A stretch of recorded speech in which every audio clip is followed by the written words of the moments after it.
जय हिंद साथियों, मैं अमन कुमार आप सभी का अपने चैनल ADRS स्टडी पॉइंट पर वेलकम करता हूं दोस्तों। तो हम लोग दोस्तों चल रहे हैं यहाँ पर क्या मैट्रिक्स मिसलिनियस में मिसलिनियस लेसन में हम लोग दोस्तों चल रहे हैं मैट्रिक्स का। और हम लोगों ने क्वेश्चन नंबर 10 तक कंप्लीट कर लिया है और आज के सेशन में दोस्तों हम लोग क्वेश्चन नंबर 11 से आगे बढ़ेंगे। तो यहाँ पर क्वेश्चन यह बोला जा रहा है दोस्तों क्या find the matrix x so that, यहाँ पर दोस्तों दे दिया है एक्स कोई मैट्रिक्स है जो कि इस मैट्रिक्स के साथ मल्टीप्लाई हो रहा है और ये मैट्रिक्स फाइंड हुआ है। तो आप लोगों को जो है मैट्रिक्स एक्स क्या होगा वो फाइंड करना है। तो दोस्तों यहाँ पर इसको समझने के लिए यहाँ पर आप लोग ध्यान देंगे, ये जो मैट्रिक्स है यह मैट्रिक्स इस मैट्रिक्स के साथ यहाँ पर मल्टीप्लाई हो रहा है और उसके बाद जो है ये मैट्रिक्स फाइंड हुआ है। तो मान लेते हैं इस मैट्रिक्स का ऑर्डर होगा m/n, ठीक दोस्तों मान लेते हैं। और इस मैट्रिक्स का ऑर्डर तो पता है लेकिन फिलहाल इसको भी मान लेते हैं क्या n/p ऑर्डर का होगा। तो मैंने दोस्तों आपको बताया था यदि कोई दो मैट्रिक्स है जो कि मल्टीप्लाई हो रहा है और पहले मैट्रिक्स का ऑर्डर यदि m/n है तो दूसरे मैट्रिक्स का ऑर्डर n/p होना चाहिए। और जो ये मैट्रिक्स प्रोडक्ट होगा तो प्रोडक्ट होने के बाद जो आपको मैट्रिक्स फाइंड होगा उस मैट्रिक्स का जो ऑर्डर होगा वो होगा m/p। मतलब क्या दोस्तों कि यदि दो मैट्रिक्स को यदि हम लोग मल्टीप्लाई करा रहे हैं तो पहले मैट्रिक्स के कॉलम की संख्या दूसरे मैट्रिक्स के रो की संख्या यदि बराबर है तो ये मल्टीप्लाई होगा और मल्टीप्लाई होने के बाद जो मैट्रिक्स बनेगा उसका ऑर्डर होगा ये m/p ऑर्डर होगा। मल्टीप्लाई होने के बाद जो मैट्रिक्स आएगा उसका ऑर्डर होगा m/p। तो यहाँ पर से दोस्तों आप लोग समझ लेंगे ये तो m/n ऑर्डर है किसका, मैट्रिक्स x का, जो कि हमको अभी पता नहीं है इस मैट्रिक्स का भी ऑर्डर क्या होगा वो पता नहीं है। तो हम लोग मान लेते हैं m/n है। लेकिन इस मैट्रिक्स का दोस्तों हम लोग ऑर्डर पता है, 2 रो है और 3 कॉलम है, 2 रो 3 कॉलम, ठीक है। इस मैट्रिक्स का भी हमको ऑर्डर पता है, 2 रो 3 कॉलम है। तो यहाँ पर लिख लेंगे 2 रो 3 कॉलम।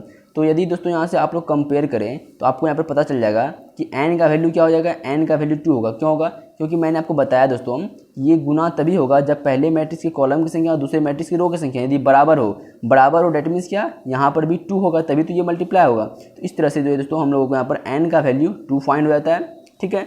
और यहाँ पर देखिए दोस्तों m/p है 2/3, डेट मीन्स p का वैल्यू तो 3 है तो m का वैल्यू क्या होगा, यहाँ पर 2 होगा। इस तरह से यहाँ पर दोस्तों m का वैल्यू हमको फाइंड होता है 2। समझ में आ रही है बात, देखिए। तो यहाँ पर जो है हम लोगों को n का वैल्यू 2 फाइंड हो गया, m का वैल्यू 2, मतलब ऑर्डर क्या हो जाएगा 2/2 ऑर्डर का। तो हम लोग m के प्लेस पे 2 और n के प्लेस पे 2 लिख लेंगे। तो 2/2 ऑर्डर का यहाँ पर दोस्तों मैट्रिक्स x फाइंड हो गया है। तो चलिए अब यहाँ से दोस्तों हम लोग आगे बढ़ते हैं। तो सबसे पहले यहाँ पर सॉल्यूशन और इसके बाद दोस्तों हम लोग यहाँ पर मान लेते हैं लेट जो x जो मैट्रिक्स है इसका ऑर्डर क्या होगा, इसका ऑर्डर होगा 2/2 ऑर्डर होगा। कैसे होगा दोस्तों, तो यहाँ पर दोस्तों मैंने आपको बता दिया है m/n ऑर्डर n/p ऑर्डर। तो ये प्रोडक्ट होने के बाद जो मैट्रिक्स आएगा उसका ऑर्डर क्या होता है, m/p होता है। तो यहाँ से हम लोगों ने कंपेयर किया, कंपेयर करने के बाद m का वैल्यू 2 फाइंड हुआ है और n का वैल्यू क्या हुआ फाइंड 2। m का वैल्यू 2 और n का वैल्यू भी दोस्तों यहाँ पर हम लोगों को 2 फाइंड हुआ है। तो यहाँ पर एलिमेंट क्या होगा, तो एलिमेंट हम लोग मान लेते हैं कुछ भी क्या a1 b1, ठीक है, एंड इसको मान लेते हैं a2 b2, हम लोग मान लेते हैं कोई एलिमेंट है। अब इसको यहाँ पर फाइंड करना है तो इसके लिए हम लोग यहाँ पर क्या कर लेंगे, मल्टीप्लाई करा लेंगे। 9 क्या हो जाएगा, ये जो मैट्रिक्स x है a1 b1 a2 b2 यहाँ तक क्लियर है। और ये मैट्रिक्स जो है इसको यहाँ पर हम लोग उतार लेंगे डिक्टो 1 2 3 4 5 6। ये किसके इक्वल है, तो ये इक्वल है -7 -8 -9 2 4 6, इतना दिया हुआ है। अब हम लोग यहाँ पर प्रोडक्ट रूल लगाएंगे। प्रोडक्ट रूल क्या था, तो यहाँ पर हम लोग फॉलो करके इसको पहले मल्टीप्लाई करा लेते हैं। तो मल्टीप्लाई कराएंगे तो ये जगह a1 × 1 तो यहाँ पर a1 रहेगा प्लस b1 × 4 b1 4 हो गया। अब ये जो है फर्स्ट रो सेकेंड कॉलम के साथ मल्टीप्लाई होगा a1 × 2 that means 2a1 plus 5b1 हो जाएगा। अब ये फर्स्ट रो थर्ड कॉलम से तो 3 × a1 तो 3a1 प्लस 6b1 हो गया। अब यहाँ पर जो है सेकेंड रो फर्स्ट कॉलम से मल्टीप्लाई होगा तो ये क्या हो जाएगा, तो ये हो जाएगा आपका a2 × 1 तो a2 रह जाएगा प्लस b2 × 4 तो ये जगह आपका b2 4, ठीक है। अब ये सेकेंड रो सेकेंड कॉलम से मल्टीप्लाई होगा तो ये जगह 2a2 प्लस 5b2, फिर यहाँ पर 3a2 प्लस 6b2, ये मल्टीप्लाई यहाँ पर हो गया। अब इधर जो मैट्रिक्स है -7 -8 -9 2 4 6, तो यहाँ से दोस्तों हम लोग क्या कर लेंगे, कंपेयर कर लेते हैं, ठीक है।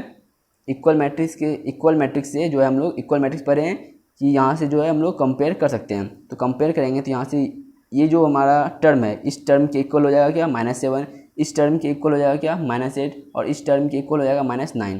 तो यहाँ पर हम लोग कर सकते हैं क्या a1 + 4b1, हम लोग 4 को आगे लिख लेते हैं और b1 को पीछे लिख लेते हैं। तो 4b1 इक्वल हो जाएगा यहाँ पर -7 के, यहाँ पर फिर 2a1 + 5b1 ये हो जाएगा इक्वल किसके -8 के, 3a1 + 6b1 ये हो जाएगा इक्वल -9 के।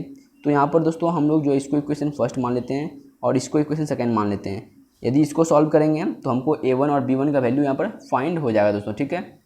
और हमको यदि a2 फाइंड करना होगा तो a2 फाइंड करने के लिए हम लोग क्या ले लेंगे, a2 फाइंड करना है हम लोगों को, तो हम लोग इस टर्म को ले लेते हैं एक बार, 2a2 + 5b2। हम लोगों ने डायरेक्ट इसको नहीं लिया, इसको ले लिया। ये किसके इक्वल हो जाएगा, ये जो टर्म है ये इक्वल हो जाएगा 4 के। तो हम लोग यहाँ पर 4 ले लेंगे और a2 है तो एक और टर्म लेना होगा दोस्तों हमको a2, तो हम लोग यहाँ पर इस टर्म को ले लेते हैं। तो ये क्या है a2 + 4b2 इक्वल हो जाएगा इसके 2 के इक्वल हो जाएगा। इसको मान लेते हैं इक्वेशन थर्ड एंड इसको इक्वेशन 4। तो यहाँ पर दोस्तों हम लोग क्या करेंगे, इक्वेशन 1 एंड इक्वेशन 2 को सॉल्व करेंगे। यहाँ पर दोस्तों आप लोग देख सकते हैं हमने इस टर्म को इसके इक्वल किया, इसको इसके इक्वल किया और इस टर्म को इसके इक्वल कर दिया। 2a2 + 5b2 इसको 4 के इक्वल किया और ये जो a2 है प्लस 4b2 है इसको हम लोगों ने 2 के इक्वल कर लिया। हम लोग दोस्तों इस टर्म को नहीं लिखे हैं, लिख भी लेंगे कोई प्रॉब्लम नहीं दोस्तों और नहीं भी लिखेंगे तो कोई प्रॉब्लम नहीं है। चलिए तो हम लोग इक्वेशन 1 एंड इक्वेशन 2 को पहले यहाँ पर सॉल्व कर लेते हैं। तो यहाँ पर हम लोग लिखेंगे from equation 1 and 2। Equation 1 and 2 को जब हम लोग यहाँ पर सॉल्व करेंगे तो क्या हो जाएगा, तो यहाँ पर हम लोग क्या कर लेंगे, इक्वेशन 1 में जो है पहले हम लोग 2 से मल्टीप्लाई करा देते हैं। यहाँ पर जो इसको यहाँ पर पहले थोड़ा सा कट कर रहे हैं थोड़ा देर के लिए। फ्रॉम इक्वेशन 1 में हम लोग 2 से मल्टीप्लाई कराएंगे और फिर इसको क्या कर लेंगे यहाँ पर माइनस इक्वेशन 2, ठीक है। इक्वेशन 1 में हम लोग 2 से मल्टीप्लाई करा रहे हैं और 1 में जो है इक्वेशन 2 को सब्ट्रैक्ट कर रहे हैं। तो इक्वेशन 1 में यदि हम लोग 2 से मल्टीप्लाई कराएंगे तो ये हो जाएगा आपका 2a1 + 4 × 2 = 8, 8b1 इक्वल टू -7 × 2, तो ये हो जाएगा -14। अब यहाँ पर इक्वेशन 2 क्या है, तो ये है आपका 2a1 + 5b1 इक्वल टू क्या है -8 है, ठीक है दोस्तों। यहाँ पर अब हम लोग यहाँ पर सब्ट्रैक्ट करेंगे तो ये आपका जो साइन होता है वो साइन चेंज होता है। यदि माइनस है तो ये प्लस हो जाएगा और ये प्लस है तो ये माइनस हो जाएगा और ये प्लस है तो ये साइन इसका माइनस हो जाएगा। तो इस तरह से ये आपका दोस्तों यहाँ पर कैंसिल हो गया, 8 में 5 जाएगा तो ये हो जाएगा 3b1 इक्वल टू यहाँ पर क्या हो जाएगा, ये -14 और ये +8 है तो ये हो जाएगा आपका -6। इस तरह से जो है b1 का वैल्यू क्या फाइंड हुआ है, b1 का वैल्यू फाइंड हुआ है -2। तो यहाँ पर दोस्तों आप लोग देख सकते हैं b1 का जो वैल्यू फाइंड हुआ है वो क्या हो गया है -2 हो गया है। तो हम लोग आते हैं अगेन किस में, फ्रॉम इक्वेशन 1 में आते हैं। 1 में क्या इक्वेशन में वो है a1 + 4b1 इक्वल टू -7 है। b1 का वैल्यू यदि यहाँ पर पुट कर लेते हैं तो ये क्या हो जाएगा -8 हो जाएगा। 4 × -2 -8 इक्वल टू क्या है -7 है। तो इस तरह से यहाँ पर जो a1 का वैल्यू फाइंड हुआ है वो क्या हो गया है, a1 का वैल्यू फाइंड हुआ है 1। तो यहाँ पर हम लोगों ने a1 और b1 का वैल्यू फाइंड कर लिया है। अब इसी तरह से जो है हम लोग यहाँ पर चलेंगे, यहाँ पर तो आप लोग देख सकते हैं a1 + 4b1 इक्वल टू -7। तो b1 का वैल्यू क्या है -2 है तो ये हो गया -8, ये -8 इधर जाएगा तो हो जाएगा +8, 8 - 7 तो यहाँ पर हो गया 1। चलिए अब हम लोग यहाँ पर आते हैं इक्वेशन किस में दोस्तों, 1 एंड 2 से कर लिया। अब 3 एंड 4 में आते हैं। तो यहाँ पर हम लोग कर सकते हैं फ्रॉम इक्वेशन में क्या कर लेंगे दोस्तों, इक्वेशन थर्ड में यदि हम लोग माइनस करेंगे, माइनस क्या 4 × 2, मतलब इक्वेशन थर्ड में हम लोग माइनस कर रहे हैं इक्वेशन 4 में 2 से मल्टीप्लाई करके। इक्वेशन पहले थर्ड को पहले यहाँ पर नोट कर लेते हैं, 2a2 - 5b2 इक्वल टू यहाँ पर 4 दिया हुआ है, क्या इक्वेशन थर्ड दिया हुआ है। इक्वेशन 4 में यदि हम लोग 2 से मल्टीप्लाई कराएंगे तो ये क्या हो जाएगा 2a2 हो जाएगा, 4 की जगह यहाँ पर हो जाएगा 8b2 इक्वल टू 4 हो जाएगा।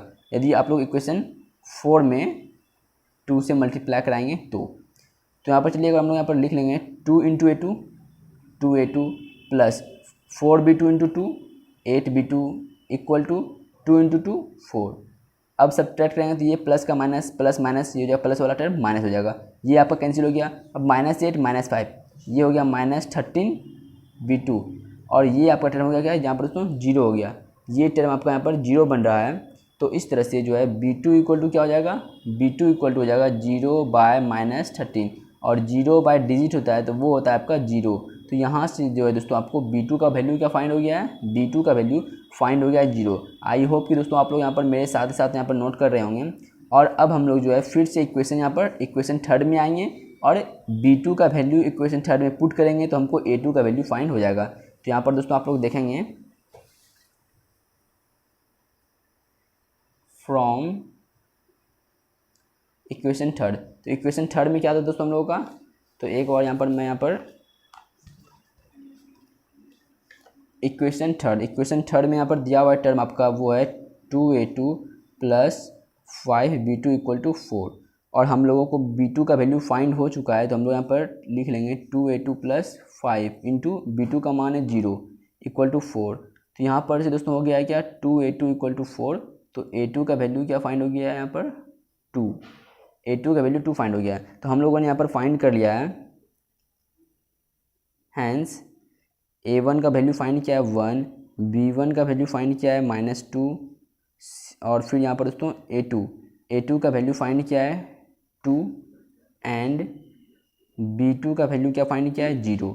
तो यहाँ पर दोस्तों हम लोगों के पास क्या था, x मैट्रिक्स x था जो कि हम लोगों ने माना था क्या, a1 b1 a2 b2 यही माना था। तो हम लोग जो है यहाँ पर क्या कर सकते हैं, x के प्लेस मतलब x लिख करके a1 के प्लेस पे लिख सकते हैं 1, b1 के प्लेस पे लिख सकते हैं -2, a2 के प्लेस पे लिख सकते हैं 2 एंड b2 के प्लेस पे लिख सकते हैं क्या 0। और यही जो है हम लोगों को फाइंड करना था x। ये हमारा दोस्तों इस तरह से आंसर हो गया। और आप लोग आई होप कि दोस्तों मेरे साथ साथ यहाँ पर नोट कर लिए होंगे और आप लोग चाहें तो यहाँ पर इसका स्क्रीनशॉट भी ले सकते हैं। तो ठीक है दोस्तों, यहाँ पर इस तरह से जो है दोस्तों आज के सेशन में हम लोगों ने क्वेश्चन नंबर 11 कंप्लीट कर लिया दोस्तों। Thank you, bye bye, take care.